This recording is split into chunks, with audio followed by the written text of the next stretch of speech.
на някои излагания от народните колеги. Именно би почела с колегата Гаджиев с Христовен Нигор, защото чисто ние сме променят и разговаряме, нали си наднимам, може да насите понекогаш и се премахнал да сме говорим за нищо, що е над да говорим за мутрава. И да сега пред малко предочите някое съобщение, един час ще го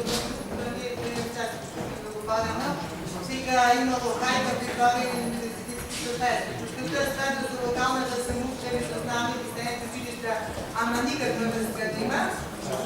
Чакам да му репетирам, защото веќе по начин да това, а аз съм бил от високо образование. И би казал да кажете, всяка да кажем им до моя видуване на свето това, мене повече да ми личи на хайка на заплашуване, също възстига да се правили някои таквите здравни акции, когато нещо се отважа никой от малко и от, що слушаме сега много колеги от високо образование, що имат отлични излагания в дебатни емисии, па вероятно трябва да се преки нещо всичко това. А иначе съм първа да се сковаря за криминал, всеки нещо го направи. Значи, не бива не са някакви здравни хайки, защото вчера това беше повикан от нападен ректорът на университета Свети Кирил и Методи, който не беше достъп за явността, що друга говорихте, трябваше да кажа дали има автономия в университета, лично смятам така общо от автономия няма постои. Исто така предходна колишка каза, трябва да веруваме по системът, по органите, катаната му, лично можем да кажем, дека няма защо да верувам. Продължавам суна, що е денес тема на разговор. Значи, исто предходно, пак ќе го цитирам Гаджийски, кажа, колко сме смисли, зборуваме за средства за хигиена в училищата. Точно сте нищо. 3 години сме съветници, утре зборуваме за средства за хигиена, одностно предходно колеги, дали се подпируваме, кажа, са такви видовни средства, що се тушат за хигиена, се трашуваме каква е хигиената в училищата и кай се тук они надлежните, ще трябва да бъдат сметка и да дадат извещи и дали да хигиена функционира в училищата. Наистина денес, по овој век, трябва да зборуваме за много други работи по школите. Се замислете кога от друг аспект е сега да бяда на никой минарите, кога с няма да много далеко по бивши простори, колегите зборуват за микроклиматски мерения в училищата и много други проекти за искане на учениците кабината, но естествено в себе стиги, що тестовно ги презентира колегите и да покажем по каква собствена са нашите школи и защо ние се занимаваме. Тук ще има що да мислят заедно, до къде сме дойдени с това, що ние сега ще собствени. Аз сме и дите.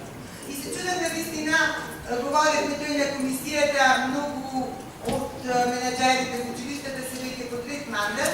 Лично смятам, дека тия луѓе до сега или трябваше нещо радикално да сменят, или да кажат и укажат на намалиите, що се случуваат уназад години в школите, а не да седат в случаята, као него ти нема што да.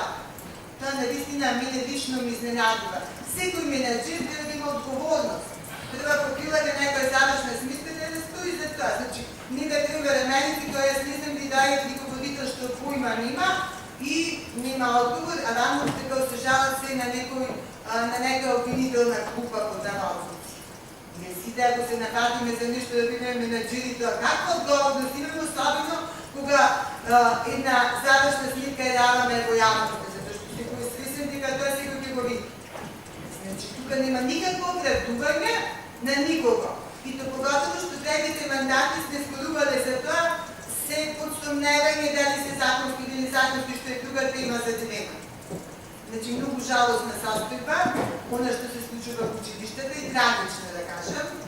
Значи, исто така, спомня колежката Наташа, дека БДТ има пола платени сметки, нещо така. Не е точно. Пола училища, нема до 2010 имам точно съзнание за това. Платено за ДДТ, дезинфекция, дезинсекция, дератизация и за систематски прегледи и веќе не им се вършат такива. Значи, сигурно што може, се става подчинче и ако не мора да се плати, защото никой така мисли.